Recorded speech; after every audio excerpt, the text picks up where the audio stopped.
Welcome back, everyone. We have gotten through some of the basic terms and their definitions to start off any analysis of political economy. So you're armed with that part of the understanding of how the world works, at least a little bit now. We have land, labor, and capital, and those three factors of production interact in the production of wealth. And then wealth has to be distributed back to those factors of production. And Henry George argued that there are certain laws of tendency that accomplish that outcome. Why are they laws of tendency? Because they are influenced by outside intervention. Government and government policy would be one of them. An economist would call those dynamics externalities. So that's where we are. Now, the next issue that comes up in this discussion is, what about money? And the Henry George School has had a number of seminars and programs and lectures on the role of money in our societies. It's a common question that arises of whether money is actually wealth. And it's not a straightforward, easy question to answer. Later in the course, we'll explore the subject in a lot more depth. For now, our definition we're going to use in this course of wealth means that some forms of assets commonly thought of as wealth and that have exchange value in markets are not considered to be wealth. I know that's, for some of you, that's a lot to grab a hold of. How could something that is thought to be wealth and has exchange value, people are willing to give up goods or services in order to obtain it, how can that not be considered wealth? Okay, so the categories of things that we're talking about begins with something we use every day: currency and coinage. These are, in political economy, considered to be mediums of exchange. They allow holders to acquire actual wealth, the tangible goods that we produce, more easily than by bartering for them with our labor or for exchange directly with other goods or services. So there's a lot of convenience in the use of currency and coinage as mediums of exchange. Now, almost all of us will understand that this gets difficult when we start talking about precious metals, such as gold and silver, because gold and silver have historically been both commodities, meaning something that has a functional purpose in the world in terms of contributions to wealth production, and when converted into coinage, they serve as money that has a high intrinsic value. Precious metals as coinage or even bullion have often backed paper currency in circulation. So when we get on later in the course, thinking about, banking systems, when we talk about a banking system that's based on full reserves, what we're really talking about there is that real money, gold and silver coinage, are held on deposit by the bank, which then issues some kind of a receipt showing that you as a depositor have real money on deposit with the bank, and that receipt can then be exchanged for goods and services and passed through the economy. The recipient knowing that if they get hold of that receipt and they no longer wish to exchange it for other goods and services, they can go to the bank and get the gold or silver coinage. Gold and silver have always been held by investors as well as hedges against the declining purchasing power of paper currencies that are issued by governments or banks. So again, it's the beginning of a complex story of the role of money in our societies. But think of money primarily as a medium of exchange. And when gold or silver are used for other purposes other than as money, they are contributing in some way to the production of wealth. Particularly, I guess, in these days, you'd think of the role that they play in electronics.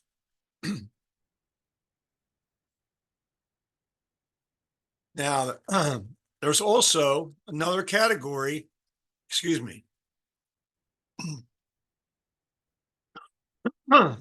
of assets that are not wealth. They are legal claims on real wealth. And a mortgage is such a claim, as is a bond. And in our analysis here, we're going to argue that they fall outside the definition of what is actually wealth. They're not tangible goods. They are claims on tangible goods. A mortgage, and it's often referred to, in the media and by people who should know better, as something you get. When you go to a bank, you get a mortgage. No, you don't. You go to a bank, you get a loan. That loan is often collateralized by a mortgage lien on your property. In other words, you're offering the property that you purchase, the residential property, the building, including the land underneath it, as collateral for the borrowing from the bank. And they then record a mortgage lien against that property. So a bond is something similar. A bond is evidence of debt. So if I'm a corporation and I issue a bond, and I do that in order to raise money, an investor will take the bond from me and now be my creditor. I will owe that investor the face value of the bond and probably periodic interest payments until the bond is retired. So those, and there are others that we will at least mention in this course. I don't pretend to be an expert on the derivatives market, but it is an enormously important financial market today. And many experts, many economists, and people like Warren Buffett think it is going to be the demise of our financial system. Any questions so far before I move on? Because I just want all of you to really get a clear picture in your mind of when in this course I talk about money, I'm talking about something that is outside of the definition of wealth. Okay. Now, what about land? Just to think about this again. Land is not included in the definition of wealth for one basic reason, and that it's not produced by human labor. Nature is therefore the source of all wealth, but is not wealth itself. And that is true even though access to much of nature today commands a price that is charged by those who own or control land. So there's very little free land available in the world today anywhere. But even though accessing that land requires the conveyance of some sort of compensation to those who control it, the land itself is not considered wealth because we don't produce it. Now, I go back a little bit, take you back in history to think about these relationships a little bit. In prehistoric times, most of what we produced, our ancestors produced, was almost immediately consumed. Much of what we produced was lost because of the inability to preserve or store that wealth. In addition, the amount we produced was generally pretty small because people had not yet discovered how to convert wealth into effective tools and use those tools as capital goods to facilitate even greater wealth production per unit of labor. And that's the very definition of efficiency.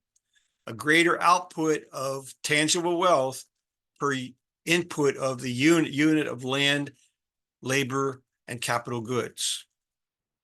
But fast forward, and we have made tremendous progress. It's taken a couple thousand years, of course, but we now have introduced new and more effective forms of capital goods on an ongoing basis.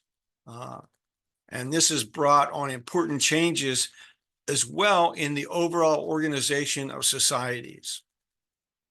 I mean, just think about it, the production of all this complexity, the management of all this complexity, how it's regulated by societies, what rules are established for its use, and how that affects not only the production of wealth, but how the wealth is then distributed back to those three factors of production.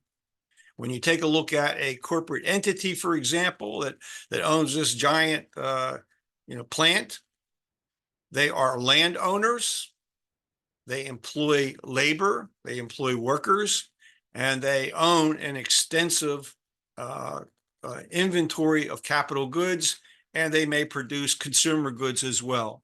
So they are both a landowner and an owner of capital goods, and they also may, in fact, have some sort of arrangement with labor to share in the production, in the outcome of that production, like, for example, profit sharing programs, pension funds, et cetera, that results in a certain distribution of the profits from the wealth that they produce back to those individuals who are producing it.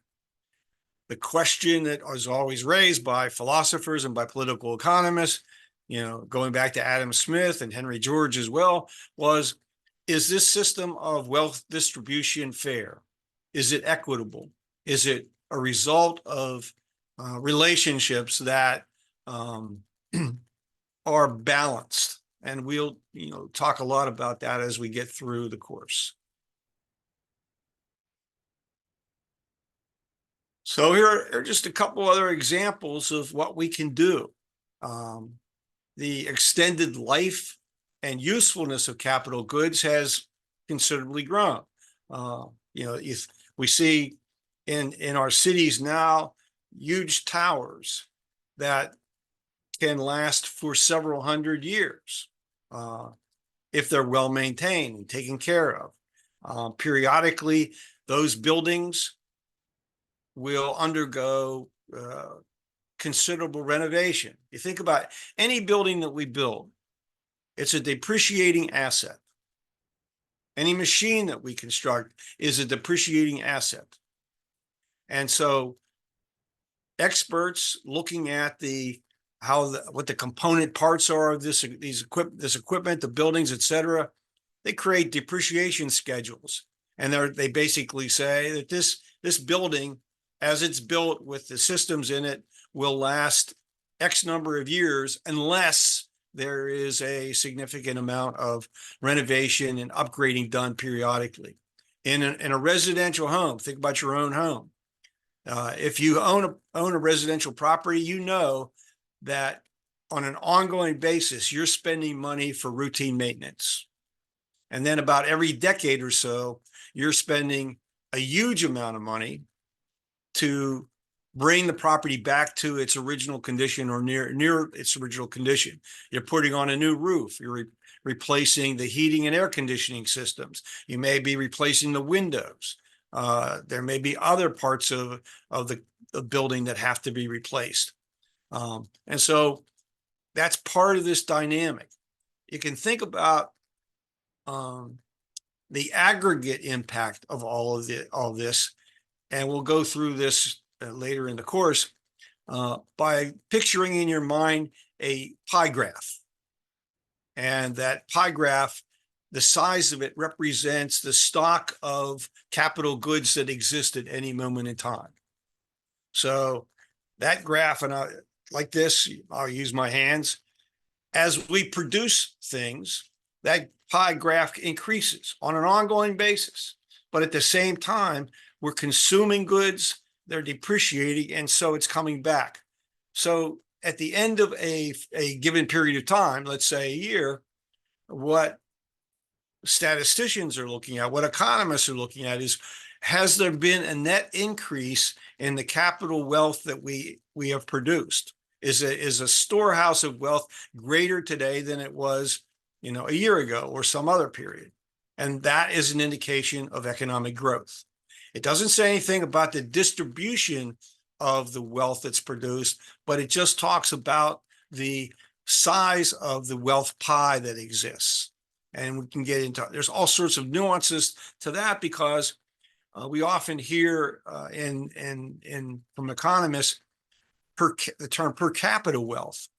So, for example, if population growth is increasing considerably, and even though the wealth pie may be increasing every year, the per capita wealth may not be increasing very much or not at all. Or the net per capita wealth may actually be decreasing because more is being consumed, more is being depreciated than is actually being produced. So again, when you're judging the health of a society and its economy,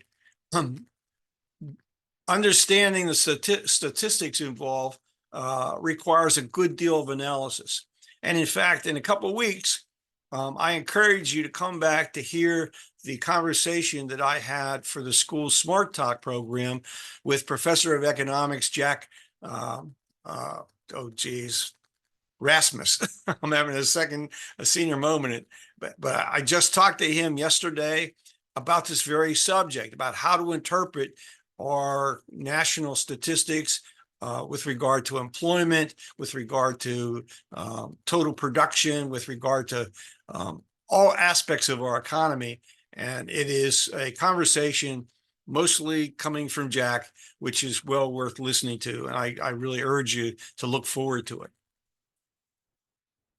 Now, when we think about nature, about the earth, and what the political economist term for the earth of being land and nature,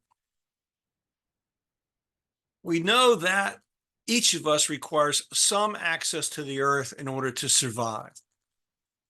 Without access to nature, even the most basic things, air, water, we would not survive for very long. Henry George, in his book, makes the argument, the moral argument, that the earth, because of this, must be treated as our commons.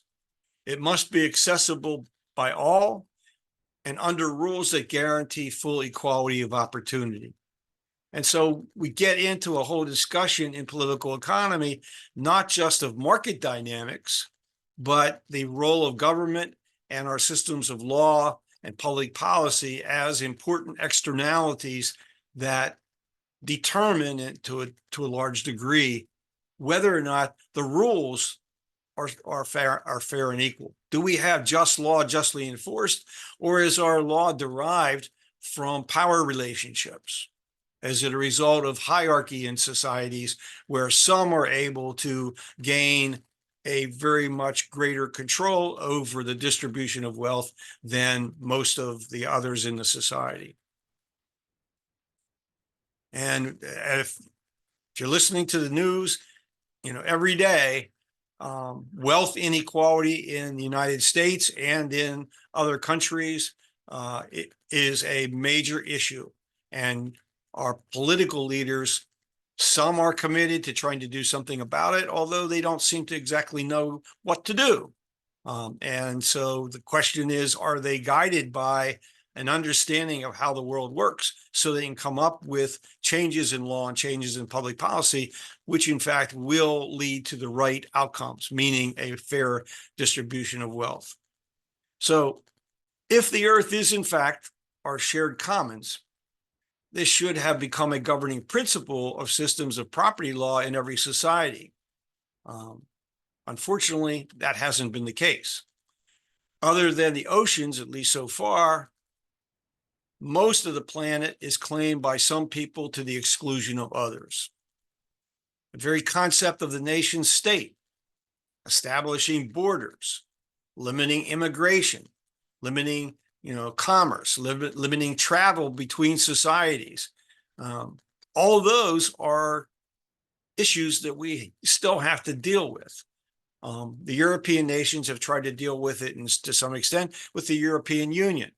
The United States, in its formation, at least the founders were wise enough to try to make sure that even though individual states were being created, that those states were not going to be able to pass laws that would dramatically interfere with interstate commerce and with migration of people from one state to another, based on all sorts of factors, but economic opportunity certainly, and other factors that relate to the choice of where people wanted to live.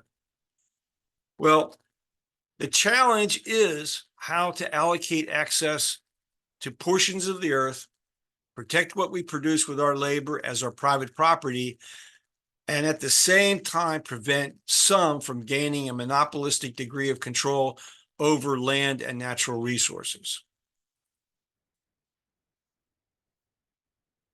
Now, in this course, I'm not going to try to convince you that we should be solving equations. If you were taking Econ 101 in any college or university in any country practically, this would be part of what you would be taught.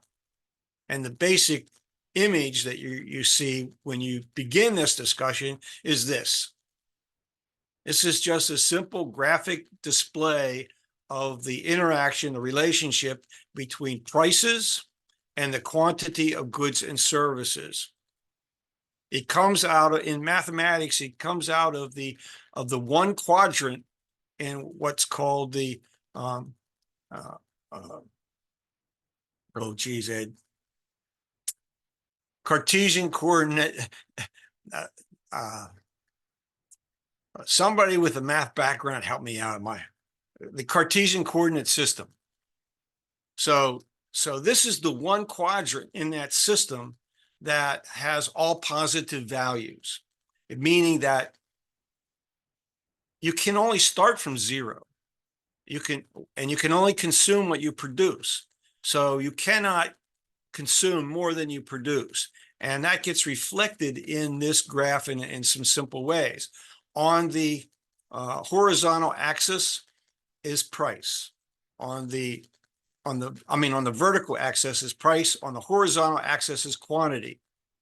And that blue line going up the middle there is a straight line that reflects the supply of nature or land being inelastic, meaning that no matter what happens to the price, what happens to the quantity demanded or the quantity provided, you can only go so far because there's only so much land. So nature, in this sense, has a perfectly inelastic supply curve. We'll have some discussion later about sort of the nuance of that. It's perfectly inelastic in the absolute aggregate sense, but obviously in any part of the globe, the usefulness of land might change. And so the quantity of land that can be productively used will change. And it might change because of changing climate. It might change because of the change in labor skills, or it might change because new technologies are brought to bear. But the basic idea of this graph is that there is a price at which those who supply a good or service and those who demand a good or service are going to be content. Those who supply the good or service are content with the price received, and those who produce the good or service are those who demand the good or service are content with the price to be paid. And that point was given the term equilibrium. And economists have been, since the end of the 19th century, using this as a way to argue that with all of the billions of exchanges going on in an economy at any one time, that there can be something called general equilibrium. And the implication there is that markets will have a tendency to always try return to this point of general equilibrium after certain shocks occur in a society, that the tendency is always back towards general equilibrium. And that assertion has some implications for public policy that we'll eventually get to in the course. One of the most interesting economists of the 20th century, who was a follower, or I won't say a follower, but let's say he strongly embraced Henry George's analysis. His name was Harry Gunnison Brown, and I've mentioned him, I think, in the first week or two. His textbook that he wrote, which went through about 6 editions, did not have one graph in it, one equation. I mean, like, there was no solving of equations. His entire textbook was really text, and he tried to explain everything without having to utilize these tools, which I thought was really interesting. I don't know if any other economics professor used his textbook, but he certainly was going to be able to make his students buy them. So there's a real problem as we get forward in this course into trying to determine what's the right balance in law of allowing people to take risk without giving them special privilege and advantage. I mean, risk taking in any society can lead to great innovations, but it also can be nurtured by privilege that leads to aggregate harm. In other words, to this idea that some benefit to the dismay of the majority of people in a society. The failure to distinguish land and nature from capital goods under our property law and under taxation policies is, I would argue, consistent with Henry George's argument, the most serious consequence of the confusion created by 20th century economics. The textbooks that came out after Henry George's time on this earth began to eliminate land as a distinct factor of production. And that has led to not just misunderstanding, but a misrepresentation of how the world really works. So as we'll discuss in a good deal of detail, the result has been to encourage and reward speculation in all forms of land, while at the same time imposing heavy tax burdens on labor and the owners of real capital goods. So we have a tax system to raise revenue to pay for public goods and services that is perhaps in many ways counterproductive to the desired outcome of maximizing efficiency, of maximizing output per unit of input, and also having a negative effect on the distribution of income and wealth. Okay, so that's actually the end of the third lecture. All right, in this next part, we're going to take a detour from the theory, and I'm going to try to give you some context to examine how we have come to live together in settled communities. As Marty talked about, how have we handled this whole idea of creating societies, build them on cooperation, and deal with other dynamics of human behavior that aren't consistent with cooperating with one another. So think back, and we see the building of huge cities early on in our history in terms of what we would call civilization. Political economists were, in fact, students of history. You read Adam Smith, and there's an extensive analysis of early civilizations and how they were organized, how they developed economies within and legal systems, et cetera, et cetera. And the political economists applied their skills to the lessons of history that comes out of land settlement. And Henry George re-examined their findings and their description of history before making any generalizations regarding how we tended to behave and organize ourselves. He was engaged in the same kind of process of inquiry, and from that inquiry, he reached certain decisions, conclusions. Now, among the most prominent voices in their discipline before George came along was Adam Smith, Anne Robert, Jacques Turgot, David Ricardo, and John Stuart Mill. All of the English-speaking world except Turgot. Now, there were certainly others around the world who were looking at the same dynamics, but my narrow education only exposed me to mostly the English writers and a bit of other European writers. But in terms of political economy, these are four of the giants of the early era, and their writings extensively examine all the issues that we've talked about so far. So what then does history teach us about how we're organized? What did Smith and Turgot and Ricardo, Mill and George and the others come to conclude?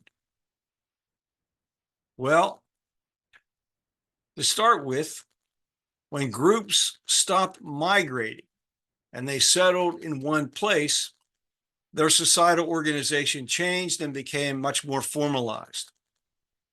You think about it, when you're migrating, there's not a great opportunity to accumulate personal property. You don't want to have a lot of assets to carry with you. You're hoping that by migrating, following the herds of animals, moving with the change of seasons, that the things that you need to survive are going to be where you're going to. But once you settle down in one place, now you either have to produce those goods in that one location or have them brought to you in that location. So the earliest city, the world's first city, was Jericho, established 11,000 years ago in the Jordan River Valley. Permanent settlement from that point on required the introduction of laws that allocated access to land, to water, and to other natural resources. And the settlement also required that societies begin to distinguish between public or common and private property. What part of this settlement here, with all these structures here, was controlled or owned by individuals, and what portion of it was owned and controlled by the community at large? And what responsibilities did the individual owners have to the community and the community back to the individuals? All of this is going to be negotiated over time. And the question becomes, is it going to be negotiated to the mutual advantage of everyone or to the mutual advantage of just some? The outcomes were determined in large part by traditional decision-making processes and also by evolving power relations. So if you look at the history of every society that becomes industrialized, that moves away from the society I described as one of direct consumption from what nature provided with a minimal effort at production, then you're going to see this development of power relations, of hierarchy. And with hierarchy comes entrenched privileges for some, including the power to claim a portion of what others produced by working the land. And so that original communitarian, equalitarian kind of structure is going to be subsumed by some type of hierarchy and different relationships between groups. You see it in the organization within the groups by the fact that those who have the responsibility initially as the protectors, the warriors to protect the community as a whole, the society as a whole from outside intervention, they eventually establish their own rituals, their own sort of subgroups. And over time, as they begin to believe in an inherited role of leadership, they often begin to oppress their own people. So they use their superior ability at warfare, not just to protect from outside interference, but to use it as a way to require those who are producing what all of the society members of the society need to survive of securing a greater share than they would receive voluntarily. And there's nothing inconsistent about that. You think all the way through Egypt, through Greece, through Rome, through the Byzantine Empire, through the early European feudal societies, all the way up through the beginnings of the nation states. This development of hierarchy has proceeded almost without interruption until, well, a few major revolutions have turned over the traditional hierarchy. But in the process, have they created equality of opportunity, or are they simply substituted one hierarchy for another? In North America, within a few generations of contact with Europeans, at least some leaders of the first American tribes, I mean, in Canada, the term First Nations is used. It's hard to know whether or not that's the appropriate term, given how large of a population is necessary for a group of people to constitute a nation. I don't have an answer for that, but in North America, most of the first American tribes were relatively small in total number. Maybe, the largest might have been, 10,000, something like that. The Iroquois League was a confederation of 6 and then 7 individual tribes, and their total population in those tribes confederated might have been a bit higher. But you have to go to Mexico and South America to get significant numbers to constitute, I think, what we would think of as a nation state, or an established nation state with, large cities, large population centers, et cetera.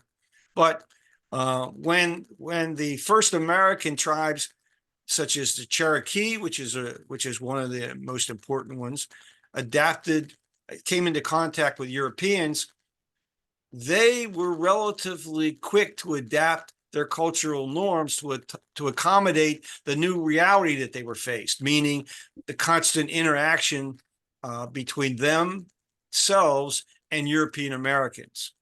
The Cherokee and the Iroquois and other tribes that were located close to European American settlements thus began to construct permanent settlements, erect European-style houses, and cultivate the soil extensively. The male members of these tribal societies weren't particularly happy about having to learn farming. But think about what happened with the introduction of European weapons.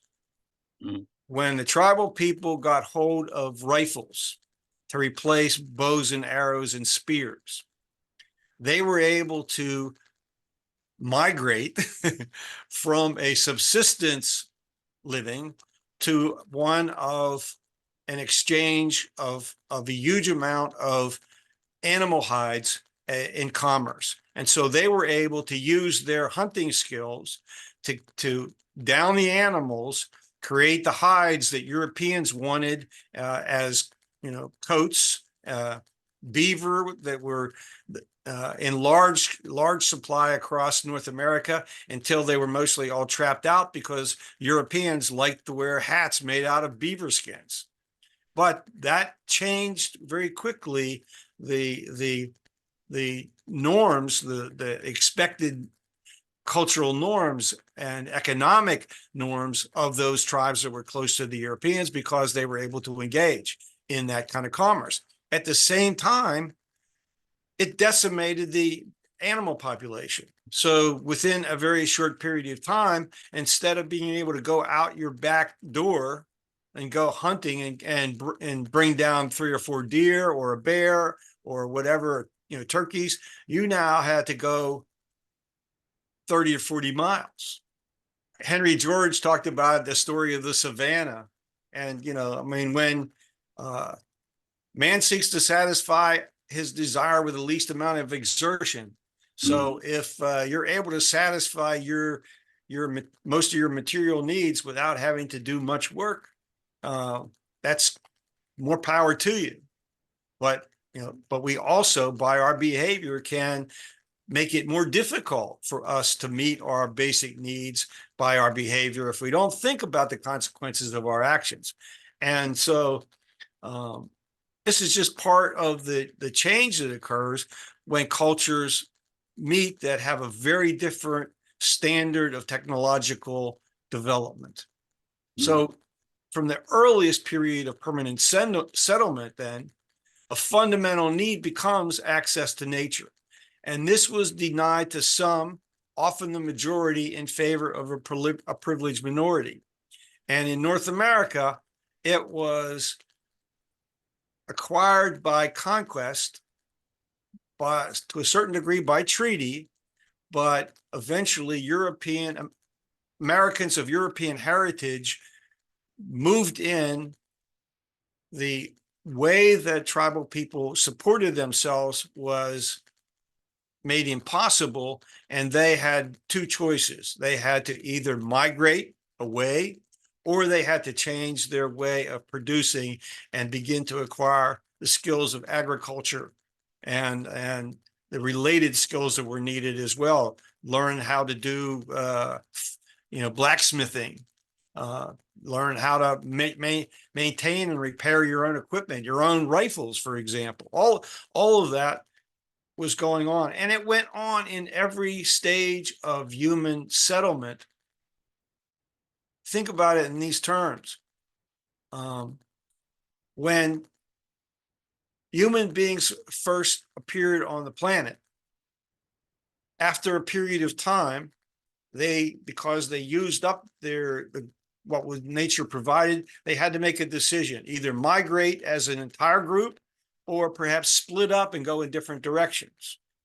And so we slowly get groups of people leaving the savannah and traveling, migrating to other parts of the planet and reestablishing themselves over time, even though they may have begun with the same cultural norms, the same language, even the same spirituality.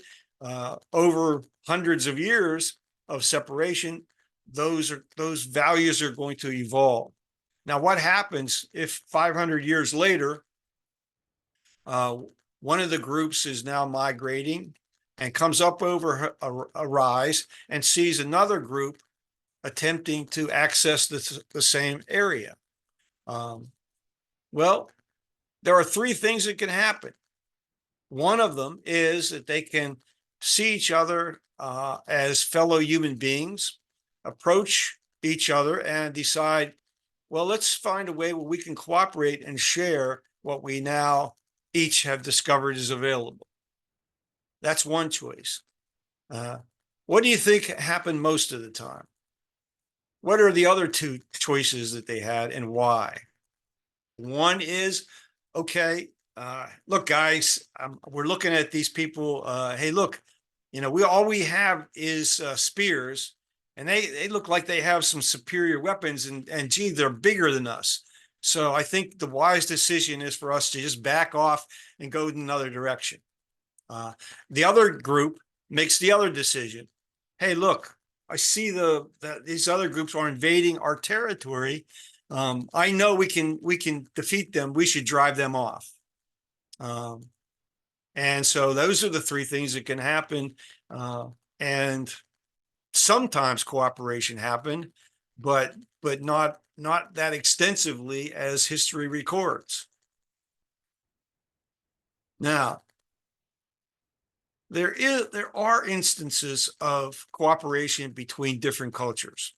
This is a painting of the tribal people who occupied the territory around Philadelphia, Pennsylvania. They are usually referred to as the Lenape tribes. They're also known as the Delaware people.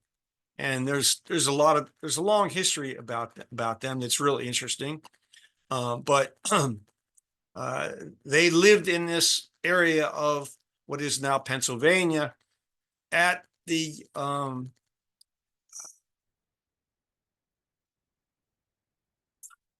how can I say it?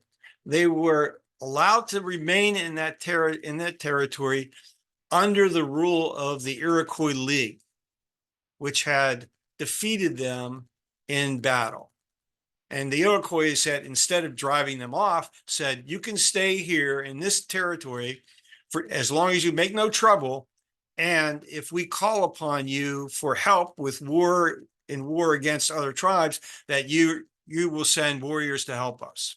And by the way, every year we'll expect tribute.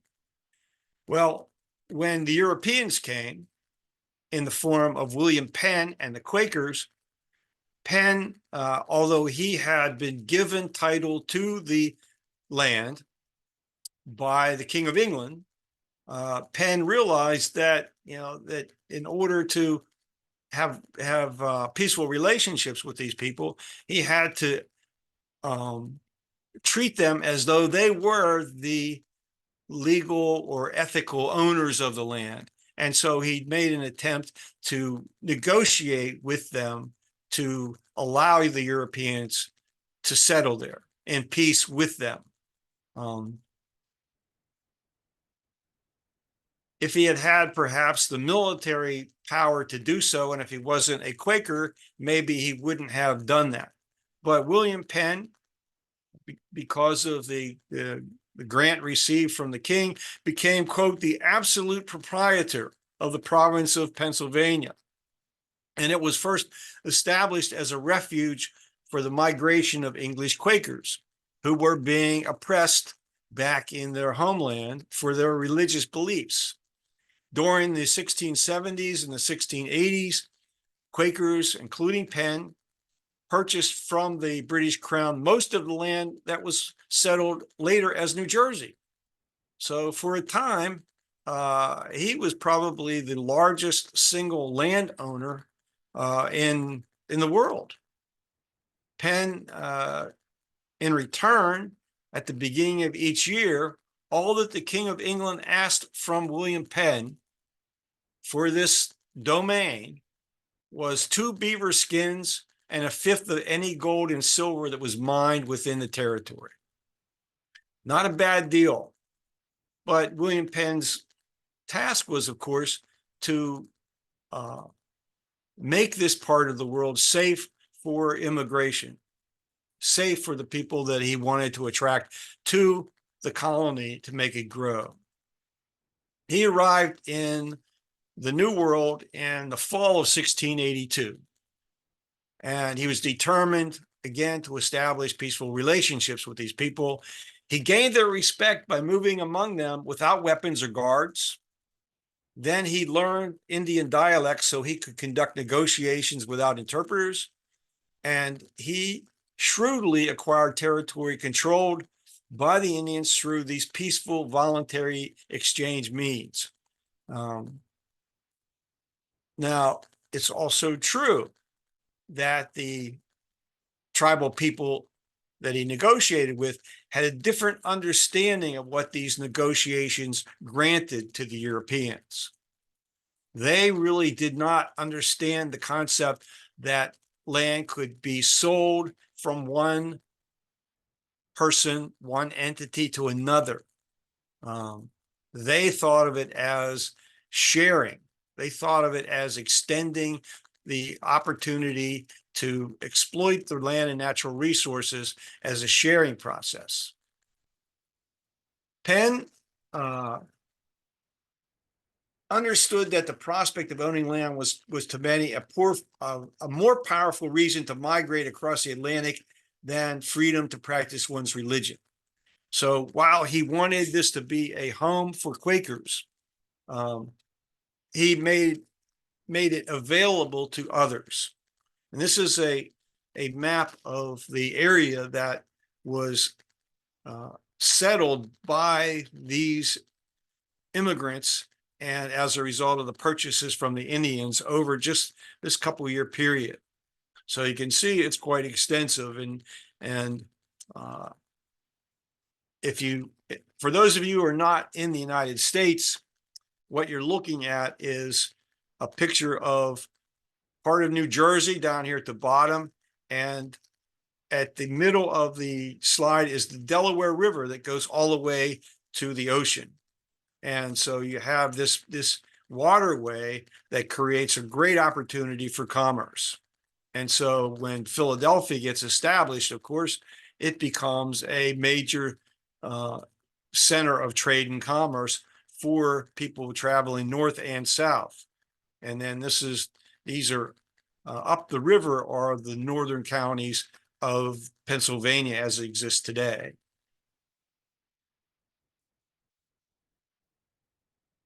Now, Penn understood that the primary activity in this new colony was going to initially be agriculture, but he wanted a community to grow, a settlement to grow, and so he laid out the design for Philadelphia.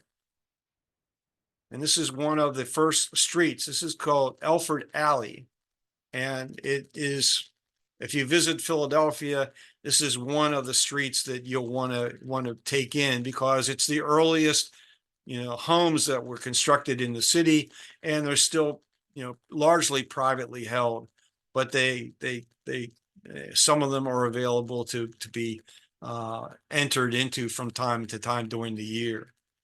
But this is part of what he tried to do, is lay out a city that was designed based on this grid work pattern. And so, Philadelphia, the streets tend to run north and south, east and west. It was what he wanted to call his green country town, which will never be burned down.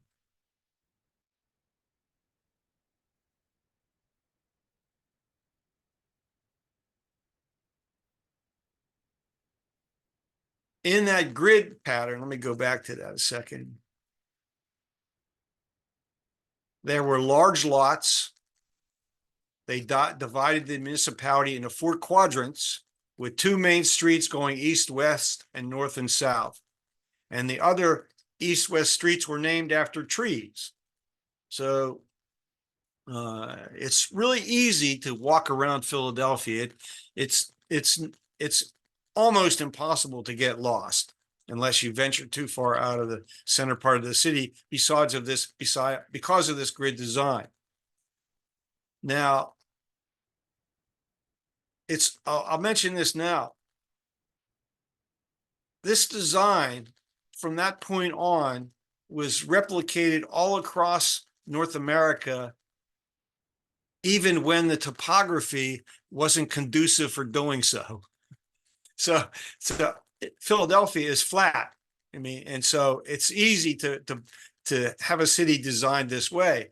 But if you go out to Western Pennsylvania, or anywhere where there are, hills and mountains, this grid pattern makes it really difficult, to design the city this way.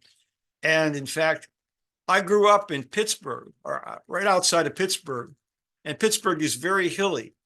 But because of the grid pattern of development, one of the anomalies when you're driving an automobile in the winter is that you start at the bottom of a valley, you gun your car all the way to the top of the hill, and there's a slight plateau, and you're level, and then you're going to go down as fast as you can the other side of the hill to the next very short valley to go up the next hill. Instead of the roads going around and making it easy, that's the way Pittsburgh and some other cities in the United States ended up being developed. And it's not as easy to get around a city like Pittsburgh as it is to get around Philadelphia. Now, getting back to William Penn and the society that he was trying to create, the principles he believed in. In his first frame of government, his document called the First Frame of Government, which Paine and initial land purchasers adopted in 1682, Penn established the colony as a society open to previously unknown diversity. Again, while he was a Quaker, all creeds were invited, all ethnic groups were invited. Now, of course, remember that most persons of color were brought here enslaved. I don't like to use the term slaves because I don't think people, are slaves, but people are enslaved. And so we had the law allowing some people to be enslaved by other people. But Pennsylvania was going to be, eventually a leading, the people in Pennsylvania, their leaders were going to be leading proponents of ending slavery, of seeing that this was an unjust, immoral, act. But in 1682, what Paine was mostly concerned about was property rights. So the document that he produced for his colony provided for secure private property, for free enterprise, a free press, trial by jury, and religious toleration. So if the agent for Pennsylvania is going around European cities with this document, you can imagine that there was a good deal of interest for people to come to the colony. When William Penn lived in Philadelphia, he lived in this house, which was located on 2nd Street between Chestnut and Walnut Streets. It had a slate roof, and it was demolished in 1867 to make way for a building called the Commercial Exchange Building. And that building burned down shortly thereafter. So, we did not have quite the same appreciation for our physical, heritage as some other parts of the world. And that's been a struggle in many cities in the United States along the eastern, coast. We still have some, as I said, Alfred's Alley is there. There's still a good deal of the historic colonial structures that exist in Philadelphia and some other cities. But one would have thought that some care would have been taken to keep the home of the founder of the colony intact. Well, the Commercial Exchange Building was rebuilt, and it was sold to the Keystone Telephone Company, who in turn sold it to its competitor, Bell Telephone.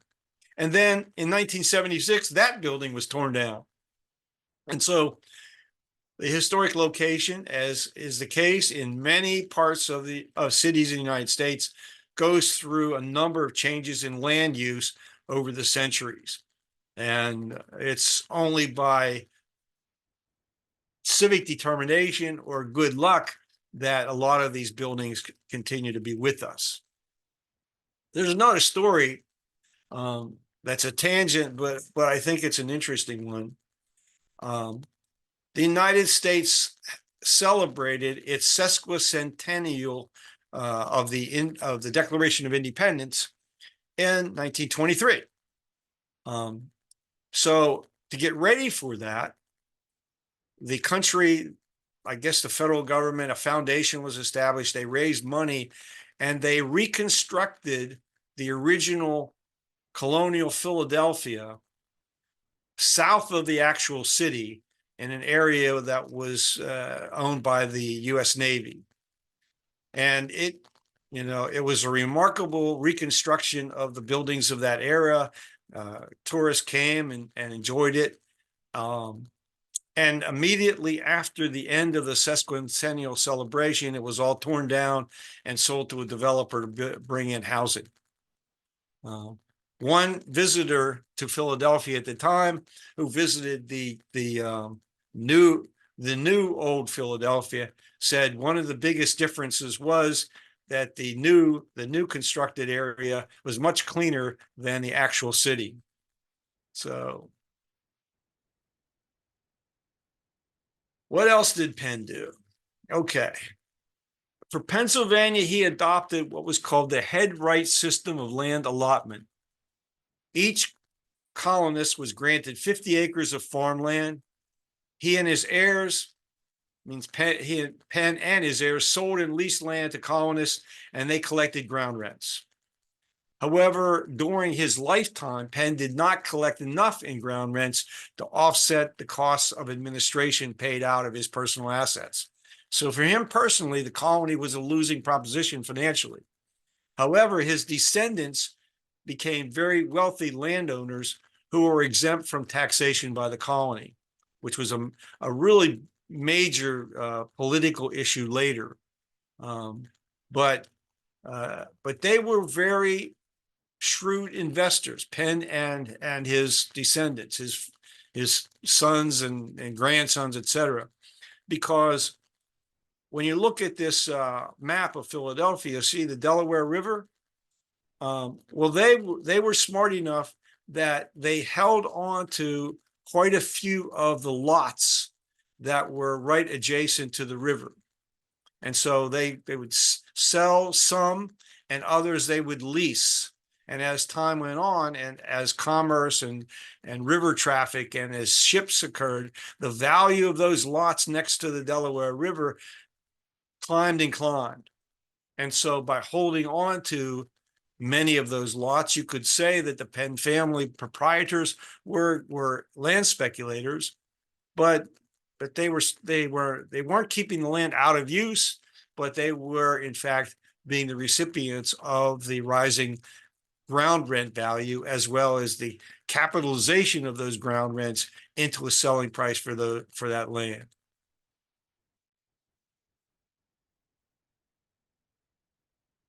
Penn offered a very pragmatic view of how public revenue raised from land could pay for public goods and services without the need for taxes.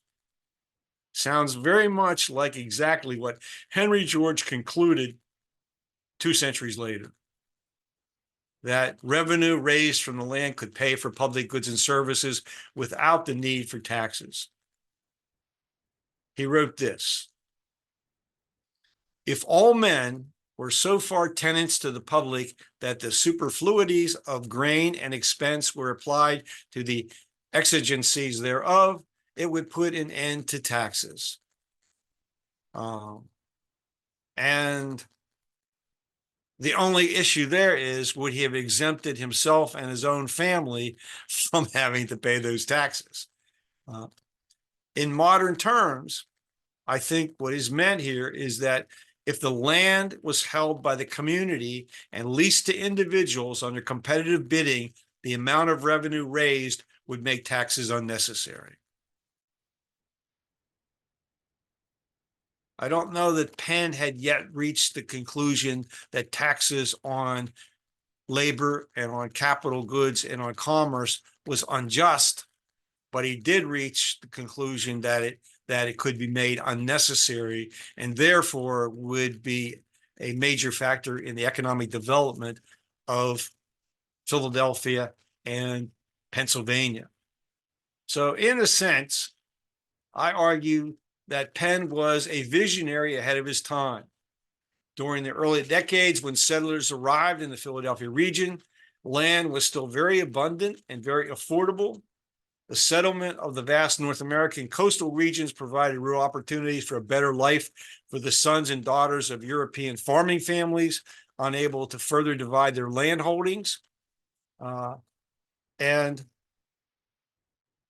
if you look at the early migrants to Pennsylvania and the other colonies, they were not poor.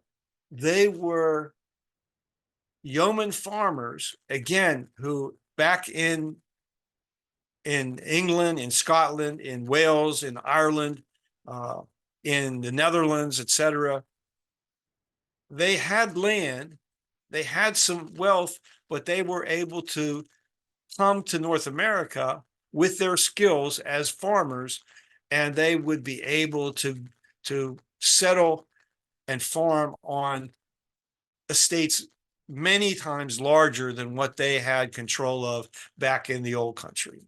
And that was as much of an attraction to come here to North America as anything, as well as to, escape heavy taxation from the aristocratic governments and the monarchies, to escape any religious oppression that might be occurring to them.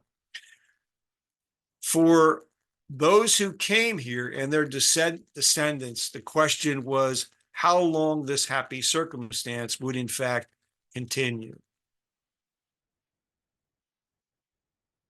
Here's an early photograph of Philadelphia in 1906.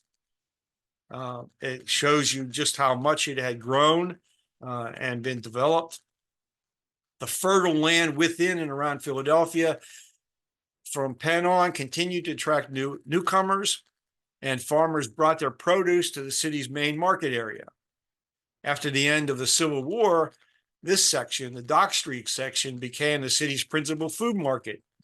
And always with increased population came changing land uses, generally rising land rental values and higher land prices. So market forces, the increasing supply, demand for land, the increased amount of commerce, capitalized rents into higher and higher selling prices and attracted speculators to come in and try to gain control of whatever land was still vacant and wait for the market for that piece of land to ripen to a point where they thought it was sufficiently profitable to sell. So with that, I'm going to end the lecture part tonight.